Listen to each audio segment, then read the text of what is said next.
Today we are looking at Isaiah chapter 53 verses 6 to 7.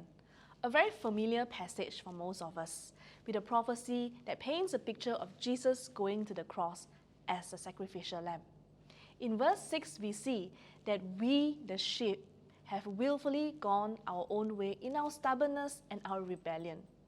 But Jesus had chosen to take up all our wrongs and debts and put it on himself, so that we do not need to bear the consequences of our wrongs. And that's the good news of Easter, the gift that God is giving us. But let's consider a moment the very next verse that describes Jesus' attitude while he's paying for this gift. In verse 7 it says, "He was oppressed and afflicted, yet he did not open his mouth. He was led like a lamb to the slaughter, and as a sheep before its shearers is silent, so he did not open his mouth." In verse 7, we see this repeated twice, that Jesus did not open his mouth. Jesus chose not to complain or grumble, condemn anyone, cry unfair, or even blame anyone.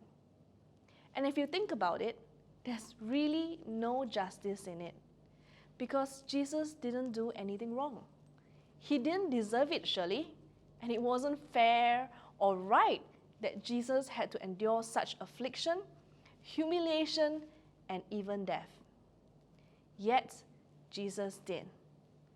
And it wasn't about fairness or rights or privileges to him.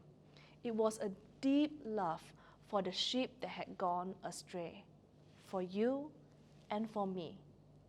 So he chose the pathway to the cross instead, and he did so silently and willingly.